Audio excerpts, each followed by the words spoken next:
الحمد لله نحمده ونستعينه ونستغفره ونؤمن به ونتوكل عليه ونعوذ بالله من شرور أنفسنا ومن سيئات أعمالنا من يهده الله فلا مضل له ومن يضلل فلا هادي له وأشهد أن لا إله إلا الله وحده لا شريك له وأشهد أن محمدا عبده ورسوله صلى الله تعالى عليه وسلم. أما بعد فإن خير الحديث كتاب الله وخير الهدي هدي محمد صلى الله عليه وسلم وشر الأمور محدثاتها وكل محدثة بدعة وكل بدعة ضلالة وكل ضلالة في النار. أعوذ بالله السميع العليم من الشيطان الرجيم. بسم الله الرحمن الرحيم. قاف والقرآن المجيد بل عجبوا أن جاءهم منذر منهم فقال الكافرون هذا شيء عجيب أإذا متنا وكنا ترابا ذلك رجع بعيد قد علمنا ما تنقص الأرض منهم وعندنا كتاب حفيظ بل كذبوا بالحق لما جاءهم فهم في أمر مريج أفلم ينظروا إلى السماء فوقهم كيف بنيناها وزيناها وما لها من فروج والأرض مددناها وألقينا فيها رواسي وأنبتنا فيها من كل زوج بهيج تبصرة وذكرى لكل عبد منيب ونزلنا من السماء ماء مباركا فأنبتنا به جنات وحب الحصيد والنخل باسقات لها طلع نضيد رزقا للعباد وأحيينا به بلدة ميتا كذلك الخروج كذبت قبلهم قوم نوح وأصحاب الرس وثمود وعاد وفرعون وإخوان لوط وأصحاب الأيكة وقوم تبع كل كذب الرسل فحق وعيد أفأعينا بالخلق الأول بل هم في لبس من خلق جديد. قال الله تبارك وتعالى في موضع آخر اقترب للناس حسابهم وهم في غفلة معرضون. وقال تبارك وتعالى في موضع آخر اقتربت الساعة وانشق القمر.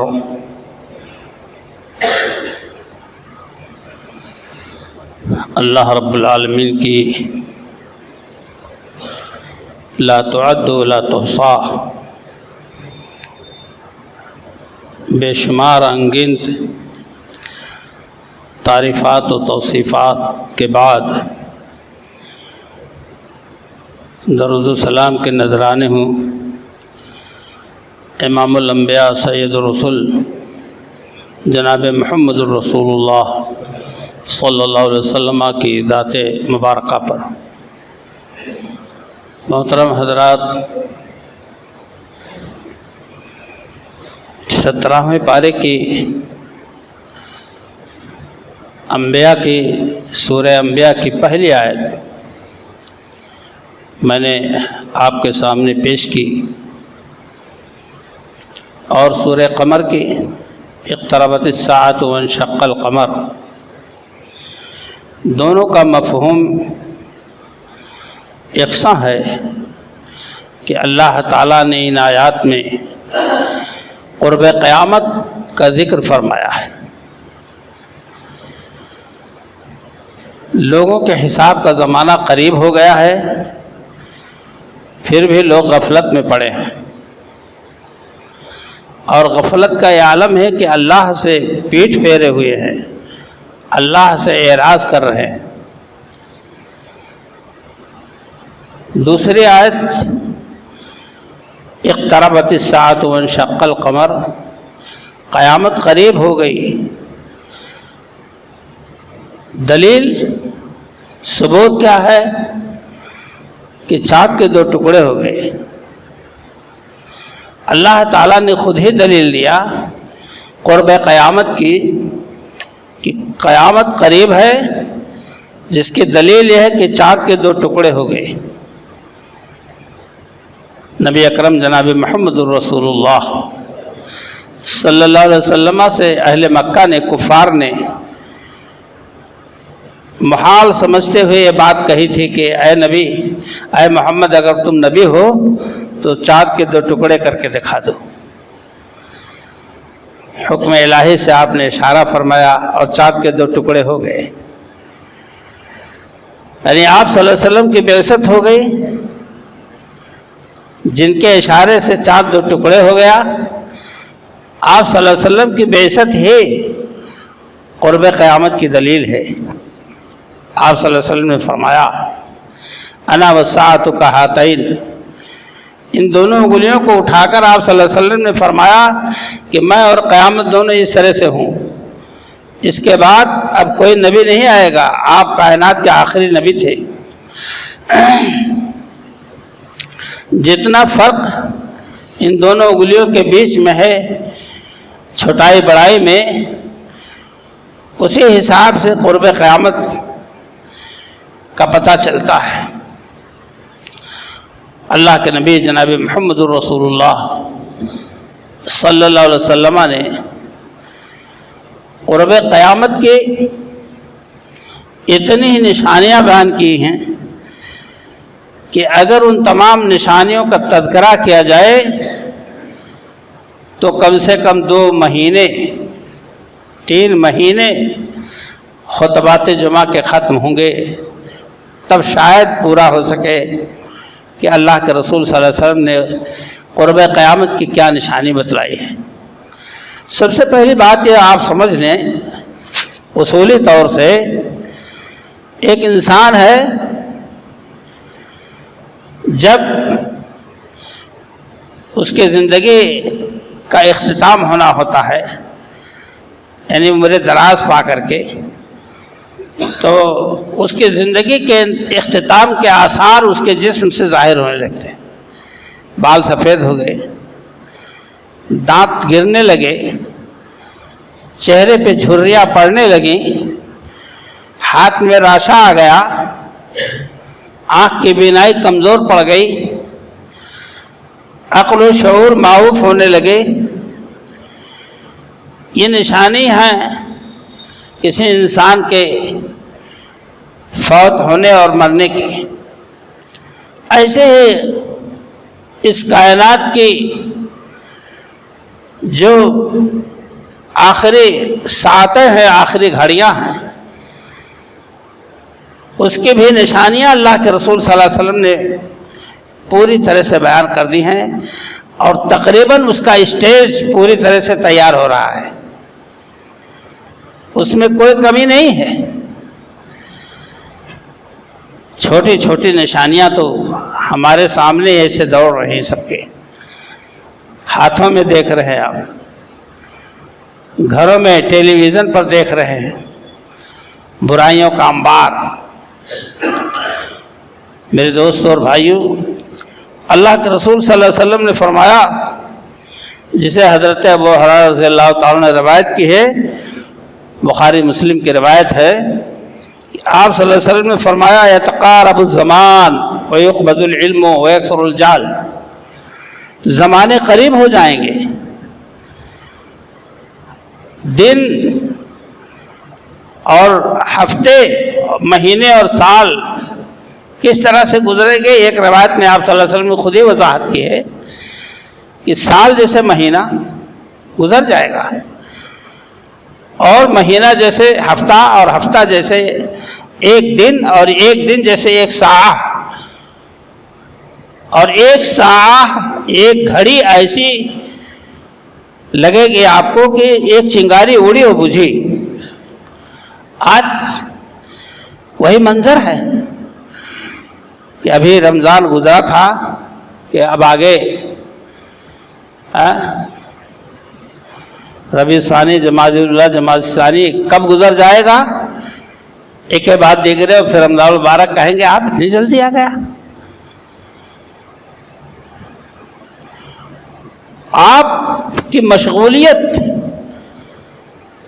رات و دن غیر شرعی کاموں میں، آپ بیٹھے دیکھ رہے ہیں ون ڈے میچ، یا اس کے علاوہ اپنے اس میں کیا کہتے ہیں اس کو، نام نہیں یاد آ رہا ہے، گیم دیکھ رہے ہیں اور کہتے ہیں 4 بج گئے، اتنی جلدی 4 بج گئے. 4 تو اپنے ٹائم پہ بجا، لیکن آپ نے کیسے کمایا ہے؟ تو آپ نے اس کو بہت تیزی سے محسوس کیا کہ اتنی جلدی.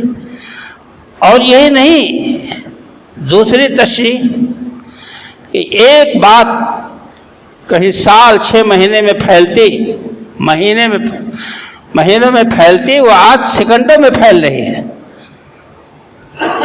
کہ کہاں کیا ہو رہا ہے، کہاں کیا ہو رہا ہے. اللہ کے رسول صلی اللہ علیہ وسلم نے فرمایا کہ علم کو قبض کر لیا جائے گا. علماء کی موت سے علم کو اٹھا لیا جائے گا. اور آپ صلی اللہ علیہ وسلم نے فرمایا کہ وہ تظہر الفتن، طرح طرح کے فتنے ظاہر ہوں گے. اس کی تشریح وضاحت کی ضرورت نہیں ہے آج فتنوں کی. اور بخل، بخیلی، کنجوسی یہ لوگوں میں بھر جائے گی، اور قتل کا زیادہ سے زیادہ معاملہ پیش آئے گا. وَيَكْثُرُ الْحَرْجُ، نبی صلی اللہ علیہ وسلم نے فرمایا، صحابہ نے پوچھا وَقَالُوا مَا الْحَرْجُ يَا رسول اللہ، قَالَ الْقَتْلُ.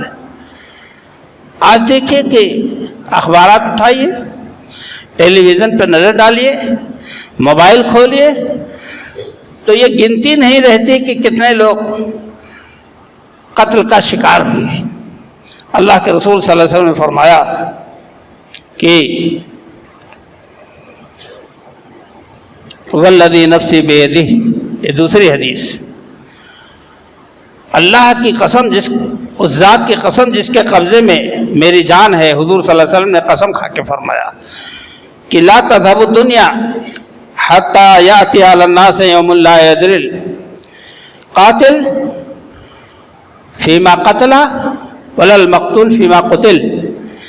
ایک وقت آئے گا لوگوں کے، ایک دور آئے گا، ایک زمانہ آئے گا، اور آپ نے قسم کھا کے فرمایا ہے کہ یہی نہیں پتہ چلے گا اس کا قاتل کون ہے، یہ بھی نہیں معلوم ہوگا یہ کس بارے میں قتل کیا گیا ہے. ظاہر بات ہے اس کا سنگین جرم رہا ہوگا، سنگین مسائل رہے ہوں گے، تب وہ قتل کیا گیا ہوگا. اور قاتل نے اس کے اصلاح کی یا اس کی شکایت کی یا اس کے مقدمے کی کوئی تیاری نہیں کی، بس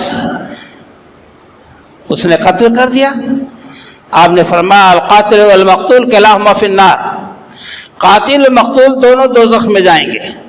یا تو وہ اس کے قتل پر آمادہ رہا یا وہ اس کے قتل پر آمادہ رہا. اس طرح سے نتائج دونوں کے حق میں برے ہوں گے. اللہ کے رسول صلی اللہ علیہ وسلم نے فرمایا میرے دوستوں اور بھائیوں، بہت لمبی حدیث سامنے آ رہی ہے.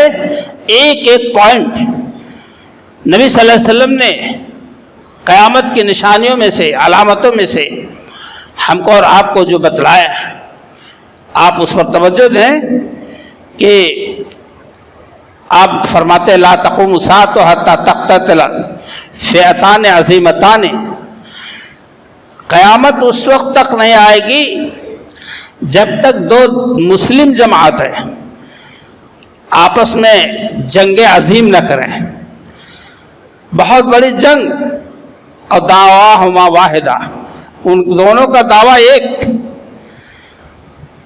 میرے دوست اور بھائیوں،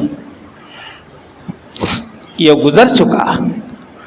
حضرت امیر معاویہ رضی اللہ عنہ، حضرت علی رضی اللہ تعالیٰ عنہ کی جنگ جنگ صفین بہت خونریز جنگ ہو چکی ہے، لیکن نبی اکرم صلی اللہ علیہ وسلم نے کسی کو جہنم کا، کسی کو کفر کا اور کسی کو بے دینی کا معاملہ نہیں پیش کیا، بلکہ آپ نے فرمایا، حضرت حسن رضی اللہ تعالیٰ عنہ کھیل رہے تھے آپ کے سامنے، آپ نے فرمایا میرا بیٹا سردار ہے، یہ بڑا ہو کر 2 مسلم جماعتوں میں، غور سے سنیے گا الفاظ رسول صلی اللہ علیہ وسلم، 2 مسلم جماعتوں میں صلح کرائیں گے۔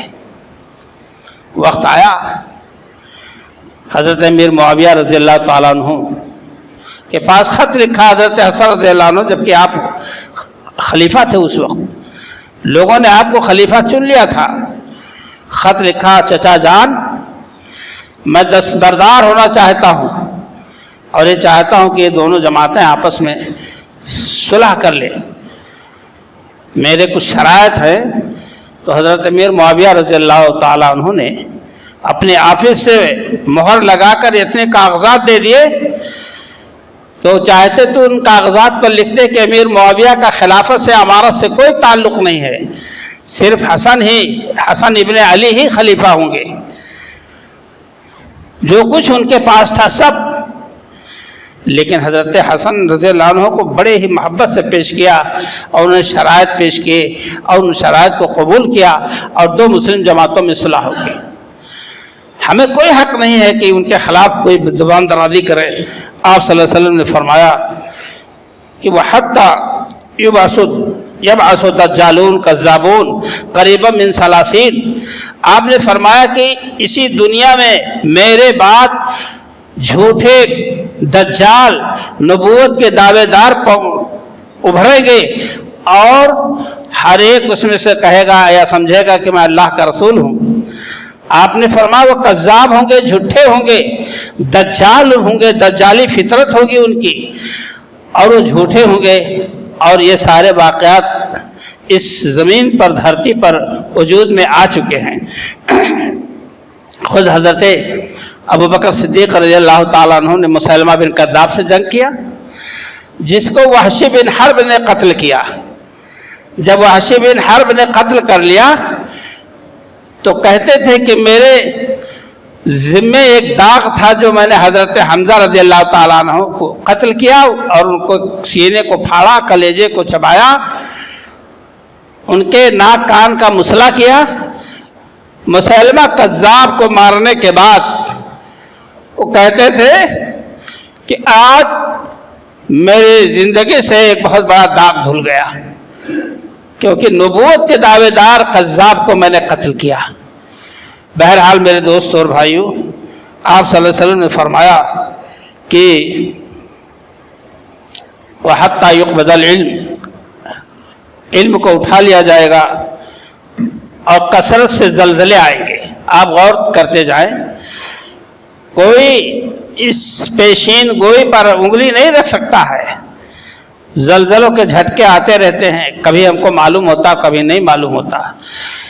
آج کہاں ہے، کل کہاں ہے، پرسوں کس ملک میں ہے، کہاں کتنا پوائنٹ زلزلہ رہا، کتنے نقصانات ہوئے، کتنے لوگ مرے، ہمارے سامنے ہے۔ وَيَتَقَارَبُ الزَّمَانُ، اور زمانے قریب ہو جائیں گے۔ وَيَظْهَرُ الْفِتَنُ، فتنے کثرت سے ظاہر ہوں گے۔ وَيَكْثُرُ الْحَرْجُ، اور کثرت سے قتل ہوگا۔ وَيَكْثُرُ فِيكُمُ الْمَالُ، اور تمہارے درمیان مال کثرت سے ہوگا۔ یہاں تک کہ آپ فرماتے ہیں فَيَفِيضُ حَتَّى يَهِمُّ رَبُّ الْمَالِ مَنْ يَقْبَلُ صَدَقَتُهُ وَحَتَّى يَعْرِضُهُ فَيَقُولُ الَّذِي يُعْرَضُ عَلَيْهِ لَا عَرَبَ لِي عَلَيْهِ، مال والا لے کر نکلے گا، اتنی مال کی بہتات ہوگی دولت کی کہ مال والا اپنا صدقہ لے کر نکلے گا کہ فلاں کو دے آؤں، فلاں محلے میں دے آؤں، فلاں لوگوں کو دے آؤں، لوگ کہیں گے ہمیں ضرورت نہیں اس کی، ہم اس کے مستحق نہیں ہیں۔ آپ صلی اللہ علیہ وسلم نے فرمایا وَحَتَّى يَتَطَاوَلَ النَّاسُ فِي الْبُنْيَانِ، وہ زمانہ آئے گا کہ بلند بالا کوٹھیاں ہوں گی، اس میں لوگ ایک دوسرے پر فخر کریں گے. پڑوس نے 2 منزلیں بنوایا تو دوسرے نے کہا 3 یا 4 چڑھا دو تبھی چین آئے گا, تب پتہ چلے گا کہ دولت مند آدمی ہے. یہ کیا ہے؟ چاہے اس میں اور کوئی نہ رہے, ضرورت اس کی نہیں ہے, لیکن پیسہ دولت کا پتہ کیسے چلے گا لوگوں کو ہماری شان کا. بہرحال نبی صلی اللہ علیہ وسلم نے ارشاد فرمایا ہے وَحَتَّى يَمُرَّ الرَّجُلُ بِقَبْرِ الرَّجُلِ, ایک وہی دور ہوگا ایسا کہ آدمی کے قبر کے پاس سے گزرے گا اور کہے گا کاش کہ میں اس کی جگہ ہوتا. بے دینی کی وجہ سے, الحاد و دہریت کی وجہ سے, بد چلنی اور بدقماشی کی وجہ سے ایک دیندار آدمی یہ سوچے گا کہ کاش کہ اس قبر کی جگہ پر میں ہوتا. حضور اکرم صلی اللہ علیہ وسلم نے دوسری حدیث میں ارشاد فرمایا لا یاتی علی الناس زمان یمر الرجل علی القبر فیتمرغ علیہ فیقول یا لیتنی کنت مکان صاحب هذا القبر. آپ صلی اللہ علیہ وسلم نے فرمایا کہ ایک وقت آئے گا کہ آدمی قبر کے قریب سے گزرے گا, بس اس پر وہ لوٹنے لگے گا جیسے گدھے گھوڑے لوٹتے ہیں زمین میں, وہ اسی قبر پر لوٹے گا اور کہے گا یا لیتنی کنت مکان صاحب هذا القبر, اے کاش میں اس قبر والے کی جگہ پہ ہوتا. یہ وہ دور ہوگا فتنوں کا. آج ہمیں احساس نہیں ہے, آج ہمیں احساس نہیں ہے کہ دین کے بارے میں ہم کو کوئی غم ہو, اپنی آخرت کے بارے میں فکر ہو. ورنہ تو موقع یہی ہے کہ آج اللہ کے نبی صلی اللہ علیہ وسلم نے فرمایا کہ الصابر فیہم علی دینہ کالقابض علی الجمر. ایک دور آئے گا کہ دین پر ثابت قدم آدمی ایسے رہے گا جیسے اس کے ہاتھ میں آگ کا انگارہ ہو, نہ پکڑتے بنے نہ پھینکتے بنے. جائے کہاں؟ وقت آئے گا کہ آدمی کا محبوب مال اس کی بکریاں ہوں گی اور وہ یذهب شاف الجبال ومواقع القطر, وہ پہاڑ کے دامن میں چلا جائے گا, بارش کی جگہوں پر چلا جائے گا اپنی بکریاں لے کر اپنے دین بچانے کے لیے کہ کم سے کم دین و ایمان تو بچا رہے اس ماحول سے. وہ سب سمٹتے سمٹتے ماحول ہوتا جا رہا ہے. ہم لوگ تو بے غیرت ہیں, ہمارے کان پر جوں نہیں دیکھتے. قرآن احادیث ہر ہفتہ سنتے ہیں, دلائل کی روشنی میں بات کی جاتی ہے, مگر کوئی اپنی ادا بدلنے کے لیے تیار نہیں ہے. آنا ہے تو ادا کہاں سے بدلیں گے؟ اس لیے میرے دوستوں اور بھائیوں, اللہ کے رسول صلی اللہ علیہ وسلم نے فرمایا کہ وہ حتی تطلع الشمس من مغربہا, اور ایک وقت آئے گا کہ سورج پچھم سے طلوع ہوگا. آپ صلی اللہ علیہ وسلم نے فرمایا فَإِذَا طَلَعَتْ وَرَاءَ النَّاسُ, جب وہ طلوع ہو جائے گا مغرب سے, پچھم سے سورج, لوگ دیکھ لیں گے تو جانتے ہو کیا ہوگا؟ کہتے ہیں کہ آمنوا اجمعون, سب کے سب ایمان لائیں گے. لا الہ الا اللہ محمد رسول اللہ, اے اللہ ہم ایمان لائے, اللہ ہم ایمان لائے.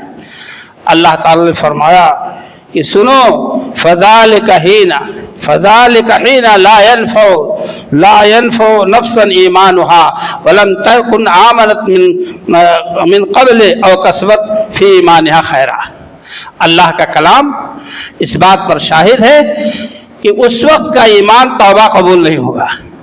جب سورج پچھم سے طلوع ہو جائے گا تب ایمان لانا, توبہ کرنا یہ اللہ کے یہاں قبول نہیں ہوگا. اس سے پہلے اس نے کوئی بھلائی نہیں کی. اب جب دیکھا کہ دروازے توبہ, باب توبہ بند ہو گیا, سورج پچھم سے طلوع ہو گیا, اب ایمان کی دعائیں دے رہا ہے. اللہ کہتا ہے کہ ان کا کوئی بھی ایمان, ان کی کوئی بھی دعا, ان کا کوئی بھی استغاثہ اللہ کے قبول نہیں ہوگا. حضور اکرم صلی اللہ علیہ وسلم نے فرمایا وَلَتَقُومَنَّ السَّاعَةُ وَقَدْ نَشَرَ رَجُلَانِ ثَوْبَهُمَا بَيْنَهُمَا, دو آدمی اپنا کپڑا پھیلائے ہوں گے بیچنے کے لیے. دو آدمی آپس میں مل کر کے کپڑا پھیلائے ہوں گے, دکان لگا کے ختم کیا اور بیچا ایک بھی نہیں کہ قیامت آ گئی، لپیٹ بھی نہیں پائیں گے۔ دوسری بات آپ صلی اللہ علیہ وسلم نے فرمایا کہ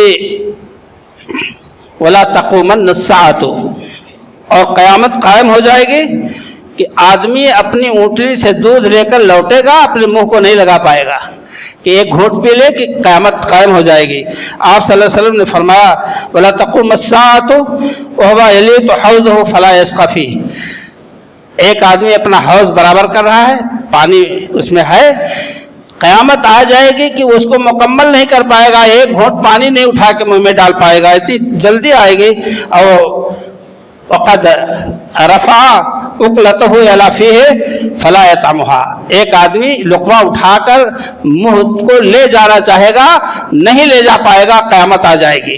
اب قیامت آ گئی تو وہ دودھ، قیامت آ گئی تو کوئی کاروبار، قیامت آ گئی تو کھانا، یہ کہاں سے ہو پائے گا؟ آدمی کا تو ذہن دماغ برباد ہو جائے گا، معاف ہو جائے گا۔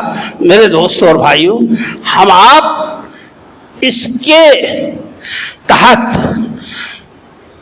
قیامت کے وقوع یا اپنی موت کے قائم ہونے سے پہلے ہم اصلاح کر لیں، توبہ استغفار کر لیں، ابھی توبہ کا دروازہ کھلا ہوا ہے۔ میرے دوستوں اور بھائیوں، ایک اور اہم حدیث جسے حضرت ابو ہریرہ رضی اللہ تعالیٰ عنہ روایت کی ہے، لا تقوم الساعة حتى يقاتل المسلمون اليهود، قیامت اس وقت تک نہیں آئے گی جب تک مسلمان لوگوں کی جنگ یہود سے نہ ہو،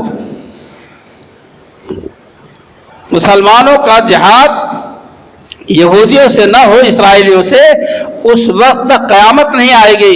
آپ صلی اللہ علیہ وسلم فرماتے ہیں فَيَقْتَلُهُمُ الْمُسْلِمُونَ حَتَّى يَقْتَبِ الْيَهُودُ مِنْ وَرَاءِ الْحَجْرِ وَالشَّجْرِ، آپ صلی اللہ علیہ وسلم فرمایا کہ مسلمان قتل عام کریں گے یہودیوں کا، وہ بھاگ کر پیڑ، درخت اور پتھر کے پیچھے چھپائیں گے کہ جان بچے، تو وہ پتھر اور وہ درخت پکاریں گے، کہیں گے فیقول الحجر والشجر یا مسلم یا عبداللہ ھذا یہودی من خلفی، یہ یہودی میرے پیچھے چھپا، تعال فاقتلہ، آ اس کو فوراً قتل کر، الا الغرقد فانہ من شجر الیہود، حضور اکرم صلی اللہ علیہ وسلم نے فرمایا سوائے غرقد کے ایک پیڑ ہے جس کو ہم لوگ کیکر کہیں، ببول کہیں، یہی پیڑ جو یہود کے درختوں میں سے ہے یہ تو نہیں بتائے گا، ورنہ دنیا کے تمام اشجار، تمام احجار، تمام پتھر، تمام درخت پکار اٹھیں گے کہ اے مسلمان آ، اللہ کے بندے آ، ہمارے پیچھے یہودی چھپا ہے، اس کو قتل کر۔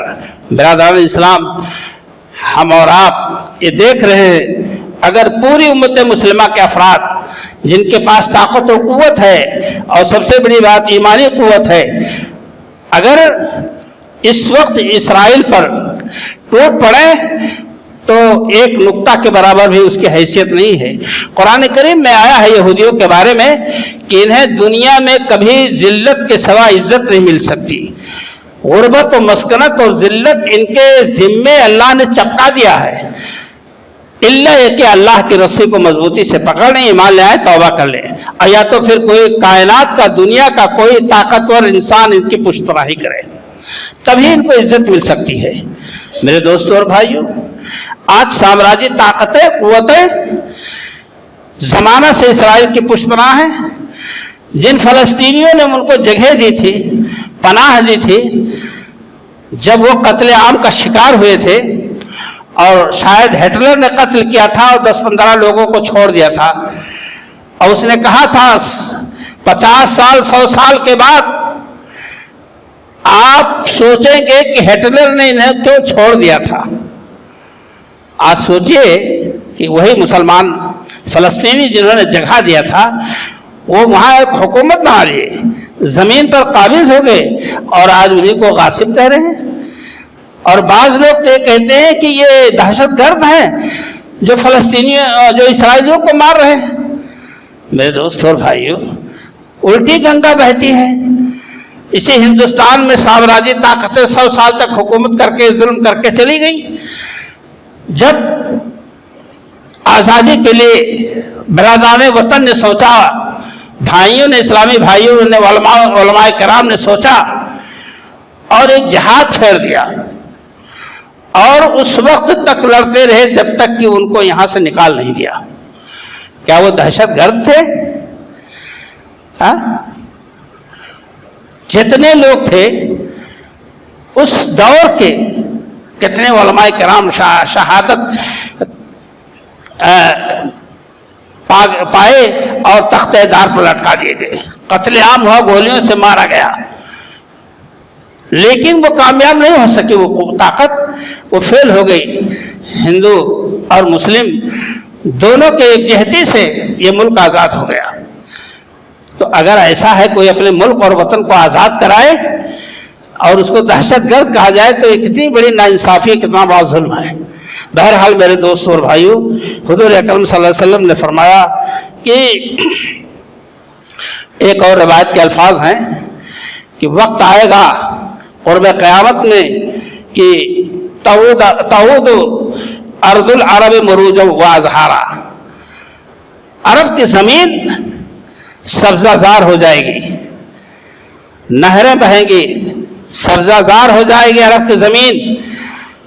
یہ ایک اہم نشانی ہے جس کا سلسلہ شروع ہو چکا ہے۔ اور اسی طرح سے حضور اکرم صلی اللہ علیہ وسلم نے فرمایا کہ لا تقوم الساعة حتى يحصر الفرات من عن جبل من ذهب يقتتل الناس عليه فيقتل من كل 199 ويقول كل رجل منهم لعلي يكون انا الذي انجو۔ مسلم شریف کی روایت ہے کہ دریائے فرات میں سونے کا پہاڑ نکلے گا قرب قیامت میں، اور اس میں لوگ ٹوٹ پڑیں گے اپنانے کے لیے۔ یعنی دنیا کا حریص انسان کتنا زیادہ حریص ہے، وہ تو پہاڑ کی بات ہے، سونے کا ایک ٹکڑا آدمی کہیں موقع پائے تو اس کو ہڑپ کر لے گا اور سونے کا پہاڑ نکلے گا، پوری دنیا کے لوگ۔ اللہ کے رسول صلی اللہ علیہ وسلم نے فرمایا کہ 999 لوگ قتل کر دیے جائیں گے، اور ہر جنگ کرنے والا، ہر مر مٹنے والا سوچے گا شاید میں اس میں کامیاب ہو جاؤں اور میں اسے پالوں۔ ظاہر بات ہے فرات جب سونا کا پہاڑ، چاندی کا پہاڑ اس میں ابھرے گا تو کوئی طاقت خاموش نہیں بیٹھے گی۔ آج گیس کا مسئلہ ہے، یا جہاں سونا چاندی پہاڑ کے دامن میں چھپے ہیں اس پر قبضہ کرنے کے لیے یہودی، عیسائی، ساری قومیں، امریکہ، جرمن، لندن، برطانیہ اور جتنے بھی روس، وہ سب چاہتے ہیں کہ پورا عرب، پورا افغانستان ہمارے قبضے میں آ جائے۔ امریکہ مر مٹا اس کے پیچھے، لیکن اس کو اپنے منہ کی کھانی پڑی۔ روس فیل ہو گیا اور بہت بے آبرو ہو کر تیرے کوچے سے ہم نکلے کہ بات پیش آئی۔ میرے دوست اور بھائیوں، اللہ کے رسول جناب رسول اللہ صلی اللہ علیہ وسلم نے فرمایا کہ ایسے ایسے حادثات، ایسے ایسے واقعات پیش آئیں گے۔ آج قرب قیامت کی نشانی تو ہم مسلمانوں میں، ماحول میں، سماج میں بالکل ظاہر باہر ہے، ہم نہیں روک پاتے، ہمارے بس میں رہ نہیں گیا کچھ۔ عالم صاحب ہوں، چاہے خطیب صاحب ہوں، چاہے امام صاحب ہوں، چاہے مقتدی صاحب ہوں، چاہے امیر ہو یا غریب، اللہ کے رسول صلی اللہ علیہ وسلم کے فرمودات کے مطابق اب کوئی کسی کو لا نہیں پا رہا ہے، کیونکہ قیامت لانی ہے ہم ہی لوگوں کو۔ الیاذ باللہ لا تقوم الساعة الا علی شرار العلماء۔ آپ نے فرمایا قیامت بدترین علماء کے دور میں آئے گی۔ بدترین علماء کہیں گے، کریں گے نہیں، تقریر کریں گے، خیر خوبی کی بات کی دعوت دیں گے، اپنا نہیں عمل کریں گے۔ اس سے زیادہ اور کیا برائی علماء کے لیے ہوگی؟ بدترین علماء کی دلیل یہی ہوگی۔ حضور اکرم صلی اللہ علیہ وسلم نے ایک طویل حدیث میں ارشاد فرمایا، اور یہ بھی فرمایا کہ جب تم دیکھو کہ یہ چیزیں دنیا میں آ گئی ہیں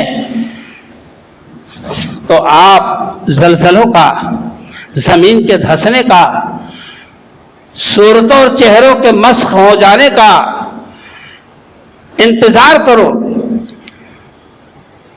اور وہ سلسلہ ایسا چلے گا کہ نظام قطع سلکہ فتتابع علیہ، ایسا ہوگا یہ سلسلہ جو ہوگا زمین کے دھسنے کا، چہروں کے بدلنے کا